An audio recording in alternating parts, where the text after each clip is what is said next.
On this edition of Newswatch, find out how students at the University of Missouri band together to make a difference. And also a preview of the presidential Republican debate. This and more on Newswatch at 8. This is Newswatch 18.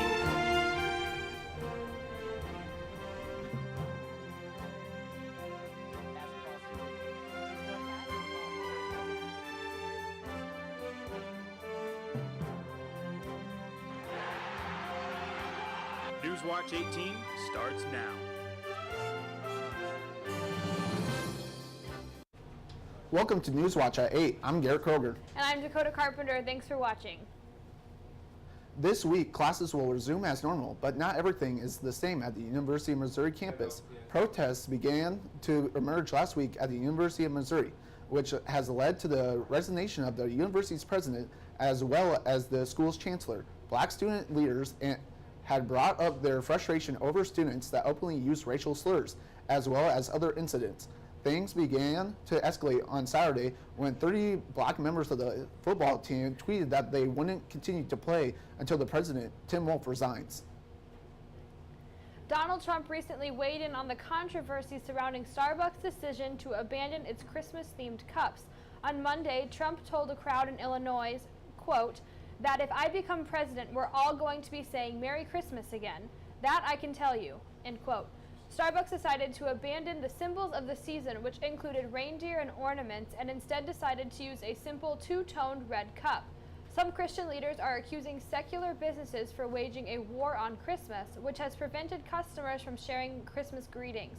Trump assured a campaign rally in October, quote, that I guarantee if I become president, we're going to be saying Merry Christmas at every store, end quote.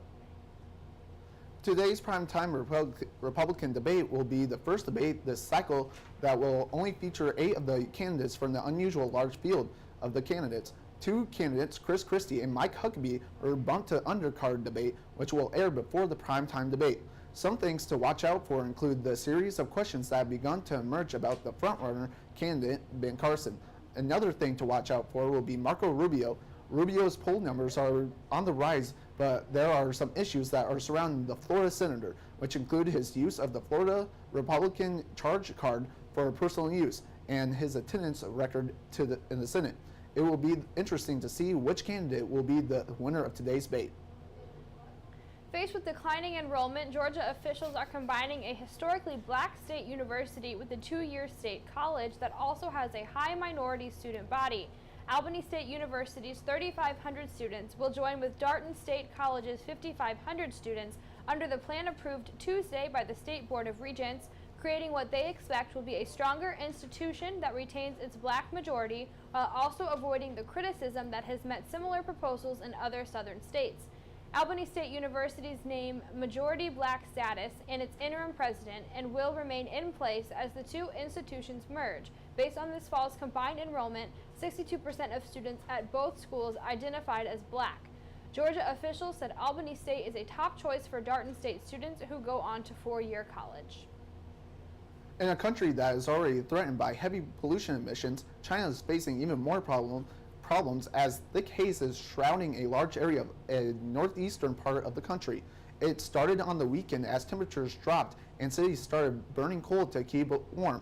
Dozens of flights were grounded and highways closed after air pollution went off the charts and started filling streets late last week on Tuesday. Heavy haze still hung over central Liaoning province, where authorities said visibility would be as low as 500 meters in some places.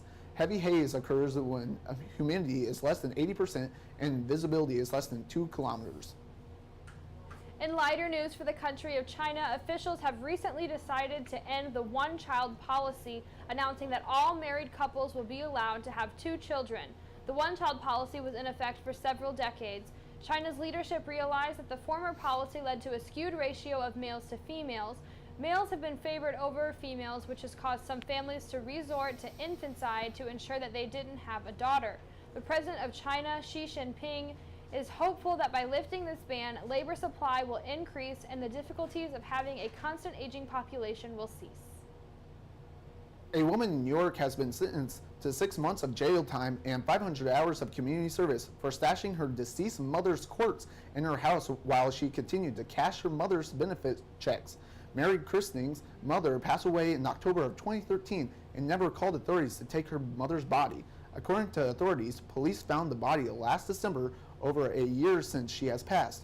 Christing has been arrested and she pled guilty to grand larceny, improperly disposing of a body, and endangering the welfare of an incompetent or physically disabled person. A family in Long Island, New York is continuing to mourn the loss of their daughter today after she was mauled to death by a pit bull over the weekend. Amaya Dunstan was attacked Sunday morning while she was visiting her father. The dog's owner, Carlisle Arnold, was arrested at the scene on other unrelated charges. The district attorney is currently working with police to determine whether criminal charges will be brought against Arnold for this incident. At least 2 people were killed after a small jet clipped an apartment building as it crashed in a residential section of Ohio on Tuesday afternoon. Investigators were trying to determine how many people were on the 10-seater Hawker H-25 jet, but they confirmed 2 deaths. According to Ohio State Highway Patrol Lieutenant Bill Haymaker, the Hawker 25 was on approach to Akron Fulton Airport when it crashed. Haymaker also said the jet clipped a utility wire on the way down Tuesday afternoon and crashed into the building, which was destroyed by a subsequent fire. The plane then hit an embankment beyond the building, causing a nearby house to also burn. Stay tuned for more Iowa State news. You're watching Newswatch at 8. So good to see you guys. So, what's up? Oh, we finally bought a place. Holy cow. You seriously have enough saved to do that? We've been putting a little aside each month. Jeez, at the end of the month, we have nothing left to save. Yeah, I have no idea where it goes. Well, you're spending a lot on... Is it good? Oh, God. Oh, how is my account overdrawn? When it comes to financial stability, don't get left behind. Get tools and tips for saving at feedthepig.org. To Maddie, congrats on paying off all those student loans. Finally, right? How'd you manage that anyway? I started tracking my spending, changed a couple of habits. Wow, I'm kind of living paycheck to paycheck right now. I don't even know how I'm doing it. Well, have you tried saving a little? I want to, but where's that money gonna come from? Bill collectors, they're the worst. Am I right? When it comes to financial stability, don't get left behind. Not home. Get tools and tips for saving at feedthepig.org.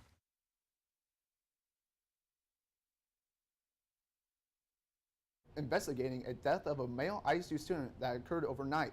The body of the student was found by railroad officials on the Union Pacific Railroad property between Brookside Park and Huber Road. The identity and more information about the death is being withheld by the police, pending the notification of family members, but the police have determined that no foul play is involved. Last Wednesday, the Joanne Bice Underwood Tea Room hosted their second themed dinner of the semester. Dakota Carthen has the story. Last Wednesday, people gathered at the Joan Bice Underwood Tea Room for a night full of fine dining. The dinner was hosted by students in the Fine Dining Event Management course. They served meals inspired by South America. This was one of 4 themed dinners put on by the students in the tea room this semester. The next dinner will be held tomorrow night at 6:15. From ISU TV, this is Dakota Carthen. The Iowa caucus is coming up soon, but many students say that they are not informed enough to participate. Students are constantly getting bombarded with information from every angle with political messages trying to sway their vote, but many still don't feel like they are getting enough accurate information to form an opinion. Students that were interested in learning how to caucus attended an event on Monday night in the sunroom of the Memorial Union that included an overview of each party's caucus as well as a mock caucus. Student organizations supporting many of the presidential candidates were at the event as well. The event was designed to help raise awareness to the students and help get them involved. 2 Iowa men are charged with threatening violence at the Pokemon competition held in Boston. Kevin Norton of Ames and James Stumbo of Boone pleaded not guilty to weapons charges during their arraignment Tuesday in the Suffolk Superior Court. According to prosecutors, Norton and Stumbo made social media threats against the World Pokemon Championship back in August, and they had multiple guns and nearly 300 rounds of ammunition in their car when they registered for the event. Norton and Stumbo's lawyers say it was just internet chatter and that they had no plans to commit any violence. The two are planned to return to court on November 19th.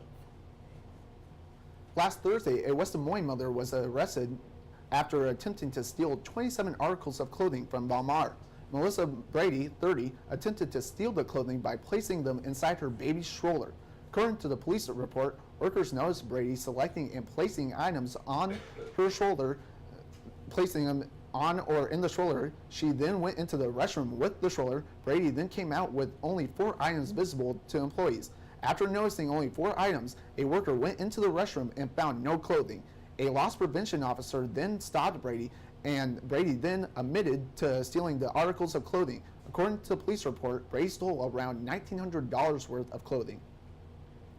The Professional and Scientific Council decided to vote to ban electronic cigarettes on Iowa State's campus effective January 1st, 2016. Several policies were discussed in the meeting, including e-cigs and the addition of drones to facilities and grounds use policies.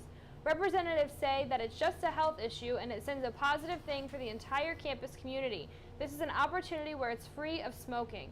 One member of the council was there to vote against the motion and said he did it because he was representing his constituents, and asked for feedback and received one comment, and the comment was that they did not want that. The motion to pass the banning of e-cigs was approved 36-2. Well, we've had colder temperatures, so maybe Brandon can give us some idea of what's going on with those. Yeah, those colder temperatures are going to return into the forecast later, but we've got some very active conditions to tell you about coming up just after the break.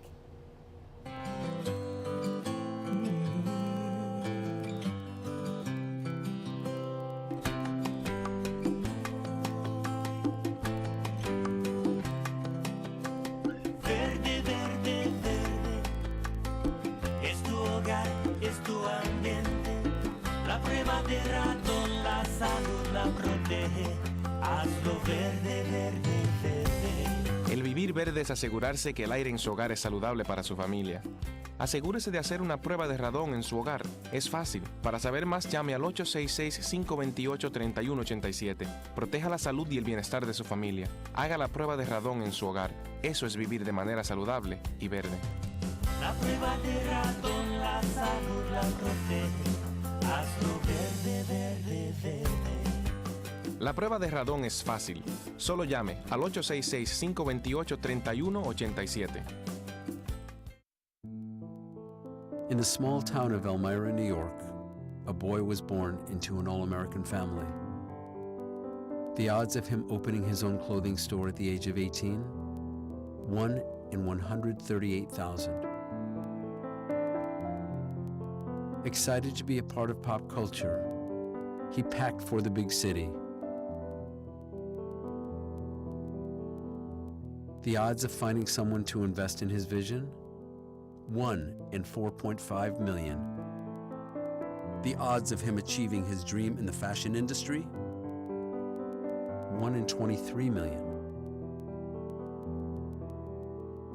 The odds of having a child diagnosed with autism? 1 in 68. I am Tommy Hilfiger, and my family is affected by autism. Learn more at autismspeaks.org/signs. Early diagnosis can make a lifetime of difference. Everybody, we've got some headlines for you today. We've got some severe thunderstorms actually in the forecast for tomorrow. Some of those could be severe, especially down to the south part of Iowa where we're in the enhanced risk for severe weather. We'll talk about more about that later on. And that dynamic system will bring some very high winds. We're currently under a wind advisory and a high wind warning up to our north. We'll also talk about that more, and then we'll dry out as that system kind of moves off to our north. Currently, cloudy conditions outside, 53 degrees for your temperature with that southeast wind at 13 miles an hour. We've got some nice mild temperatures out there right now, 55 in Ottumwa, 58 in Des Moines, 50 in Council Bluffs, and 46 over in Sioux City. That wind is from the southeast, pretty gusty, 14 miles per hour in Ottumwa. Now, we've been dealing with some nagging clouds out there for most of the day. We've seen some peaks of sunshine out there, but well, as the night goes on, we'll see increasing chances for sprinkles, spotty sprinkles overnight. And then here's that dynamic system that's currently bringing snow and a lot of rain to that part of the area. They're currently under a blizzard warning right now. That's what the red you see here is. All these yellows, this goldenrod yellow here, that's a high wind warning for sustained winds up to 45 to 50 miles an hour. Sustained winds, gusts up to 60 miles an hour. This tan color here, that's a wind advisory. That's what we are currently in right now, and that's for winds gusting up to 50 miles an hour. You also see some extended blizzard warnings and winter weather advisories out west. There again, this darker color here, that's a high wind watch. Probably will be upgraded to a high wind warning shortly as that system begins to make its way in. There's those spotty rain showers moving through overnight tonight, and then we really see this start to blow up as that low pressure system kind of moves off to our west. Here is a cold front and associated with the warm front there, so that's where all those storms are beginning to kind of blow up tomorrow afternoon, and we could see some tornadoes associated with this if we get warm enough and those dew points really get up there. We definitely could see some tornadic activity, especially in the south, but that'll begin to make its way through in the evening hours of Wednesday and make its way out of here on Thursday morning overnight, and we're left with nice clear conditions on Thursday. We'll see some chances for clouds again Thursday night, and notice up here a lot of snow forecast for Minnesota. Actually, a year ago today, Minnesota saw a snowstorm that dropped about 18 inches of snow for them, so it's kind of just eerie timing up to our north. Lows tonight will be in the 50s down to our south. Up to the north, we got generally upper 40s, mid 40s. And then tomorrow, another mild day, 61 in Ottumwa, 62 in Des Moines, and upper 50s for the rest of the state. Bringing it all together, our low for tonight, 48 degrees. We'll see those patchy drizzles out there with that southeast wind at 10 to 15 miles an hour. And then tomorrow we'll make it up here to 58 degrees. We'll see those severe thunderstorm chances, especially in the afternoon. And it'll be nice and breezy, southeast winds 10 to 20 miles an hour, possibly gusting up to 30, 40 miles an hour. That's why we're in that wind advisory. Now, 100% chance for tomorrow. We'll see some rain. The question is, will we see severe thunderstorms? We'll have to keep an eye on that. Tomorrow, Thursday, those showers move out. And then we're left with a nice cool day on Friday with sunny conditions, but we begin to rebound back to average to start your week with clear skies, partly cloudy skies on Monday. Guys, back to you. Look at me. Hey. Raymond, look at Mommy. Maybe the light hurts his eyes. Maybe she's just not hungry. Maybe he can't hear us. Maybe we're not stimulating him enough. Maybe it's a phase.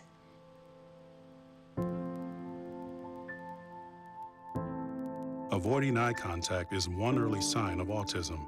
Learn the others today. The sooner it's diagnosed, the better. There's one thing you can never have sex without. It's not something you buy. Or something you take. In fact, there's only one way to get it. It has to be given to you, freely. It's consent. Because sex without it isn't sex. It's rape. Consent. If you don't get it, you don't get it. It's on us to stop sexual assault. Learn how and take the pledge at itsonus.org.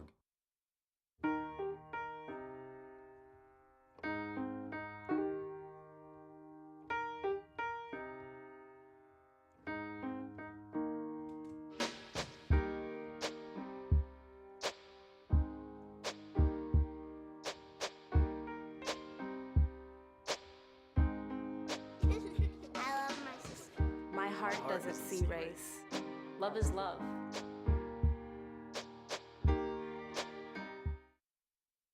So, I'm kind of new here, but I've noticed a trend. My human does this funny thing where she goes around and gets all my toys, and then she hides them in that basket by the door. You know, but it's always the same basket, and it's always in the same place. And then she acts so surprised when I find them, but, you know, she's putting them in the same basket. Again. It's like, hello? That's where you put it last time. You were the worst at hide and go seek. Welcome back to Newswatch. I'm Taylor Mankle with your Cyclone Sports Report. The Iowa State volleyball team is coming off a dominant performance on the road against TCU in Fort Worth. The Cyclones took this match in a sweeping 3 sets with a hitting percentage of .343. ISU was led from the front line as Morgan Kurt and Samara West both finished the match with 12 kills apiece and hitting .500 on the day. Iowa State will continue their road stretch in traveling to Morgantown to face the West Virginia Lady Mountaineers. Iowa State swept them less than a month ago at home and hope to do the same on Wednesday at 5 p.m. The wrestling team had a hard start to the season on the road against number 3 Virginia Tech on Saturday, losing 32-3. Earl Hall provided the lone points for the Cyclones as he faced off against number 12 Kevin Newstrom, winning in a 3-1 decision. Iowa State seemed to be close in many bouts, but could not gain the points necessary to some tight contests, making this a lopsided affair. The Cyclones have a busy weekend upcoming as they host Midland and Boise State on Thursday, and the Harold Nichols Cyclone Open on Sunday. The long off-season is over and basketball is almost back. Both men's and women's teams will start their regular season play on Friday. The men's team only had one exhibition, which was against Grand Valley State on Friday, showing a dominant and explosive offensive performance, winning 106-60. They will play on a neutral court in Sioux Falls, South Dakota against the University of Colorado. Tip-off will be at 4 p.m. Game is on ESPN2. And the women will be at home in Hilton Coliseum hosting Hampton at 7 p.m. on Cyclones.tv. They're coming off of 2 exhibition wins, first against Midwestern State 79-36 on Thursday, and Concordia St. Paul on Sunday 77-51. I was there for the recap. The Golden Bears of Concordia University St. Paul came into Hilton as Iowa State had their second exhibition on the season. This in preparation for Friday as they will take on Hampton in their season opener. It started a little slow for the Cyclones, but got into their groove and won this one comfortably. The Cyclones were struggling from the floor in the first, but it was the defense that stepped up and forced some great steals, which led to a few easy points, but at the end of one, it was only 12-6 Cyclones. We stick together like we have been. I'm not really worried about coming out cold because we're going to finish regardless. We were always taught to finish since I got to school here, and Jada knows it. The freshmen are tagging along with it. It's always about finishing. Into the second, Iowa State's defense continued its great play, and the 3-ball started to open things up for the Cardinal and Gold, scoring 27 second quarter points, 21 of those coming from behind the arc. Shauna Johnson led the charge for Iowa State, finishing the day with 14 points and 8 rebounds in only 24 minutes. She's very effective when she's on the court, whether she's playing a lot of minutes or not. She gets what needs to be done out on the court, and her IQ of basketball, her ability to get to the rim, to finish, to rebound. She's just an athletic girl, so when she's on the court, she knows how to be effective and get things done when they need to be done. Iowa State took a 39-20 lead into the third quarter, and shots continued to drop into the fourth. ISU finished this one shooting 40% from three-point range while getting 10 to fall. Final from Ames, 77-51. One of the things we talk about is trying to win every quarter. I'm not the smartest guy in the world, but I think if you win every quarter, you're going to win the game. And we won all 4 quarters. That was something we wanted to talk about. So Iowa State will open their regular season here in Hilton Coliseum this Friday against Hampton at 7 p.m. For iState News, I'm Taylor Mankle. Iowa State football is what I have lastly for you folks, and they had a tough weekend in Norman, Oklahoma. I'll tell you what, lost 52-16 even with a lot of optimism going into this game. They started out going into this game coming off the best win they had all season against a Texas team who they shut out at home, who was the only loss that Oklahoma had on the season. Iowa State will play next at home this weekend against Okie State, coming into this one ranked number 5 in the AP poll. The kickoff will be at 2:30. That's all I have for your Cyclone Sports Report. Stay tuned for more news. Listen to me. I am captain of the track team. And if I'm late, She doesn't really think she's going to get out of here, does she? be nice. She's new.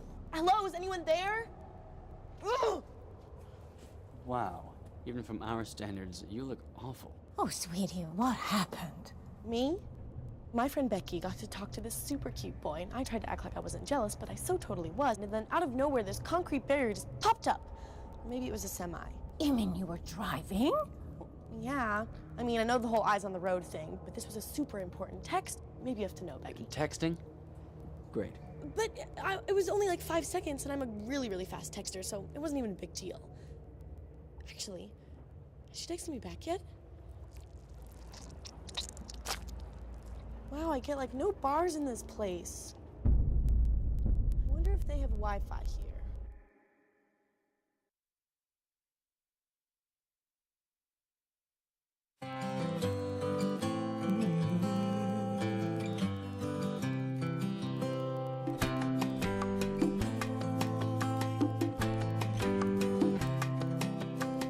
Verde, verde, verde, es tu hogar, es tu ambiente.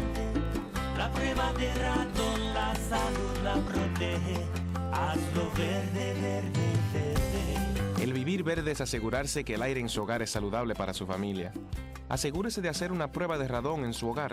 Es fácil. Para saber más, llame al 866-528-3187. Proteja la salud y el bienestar de su familia. Haga la prueba de radón en su hogar. Eso es vivir de manera saludable y verde. La prueba de ratón, la salud la protege. Hazlo verde, verde, verde. La prueba de radón es fácil. Solo llame al 866-528-3187. A worldly Star Wars fan whose dying wish was to see the upcoming movie Star Wars Episode 7 The Force Awakens died earlier this week. Daniel Fleetwood, a 32-year-old Star Wars aficionado who had terminal cancer, got the chance to see an unedited version of the Disney film on Thursday. A Disney representative confirmed. The screening was the result of an online campaign using the hashtag Force for Daniel across multiple social media sites. Not only did the public support the campaign, but it also received support from Star Wars actors Mark Hamill, Peter Mayhew, and John Boyega. Has there ever been a more natural union than Snoop Dogg having his own line of marijuana products? The rapper has announced Released by Snoop, a branded line of cannabis products. It includes foods infused with cannabis extracts, hand-weighed marijuana flowers, and concentrates that are now on sale in several medical and recreational dispensaries in Colorado, which legalized recreational marijuana use in 2013. The new line is just the latest adventure for the star, who also acts, produces, and appears on reality TV. In September, Snoop launched a pop-focused media company called Mary Jane. Country star Jason Aldean uses his talents to produce country hits, but talent won't get him out of his untasteful Halloween costume. A recent photo of Aldean surfaced of him dressed as fellow musician and rapper Lil Wayne at a Halloween party. The kicker, however, was that Aldean also sported the blackface look, wearing black makeup along with a wig with dreadlocks, sunglasses, and gold jewelry. While Lil Wayne is a popular costume for the holidays, wearing along with blackface makeup will most likely cause a stir. And that's all we have for this edition of Newswatch. Come back Thursday for more Cyclone news, weather, and sports. Have a great night, Ames.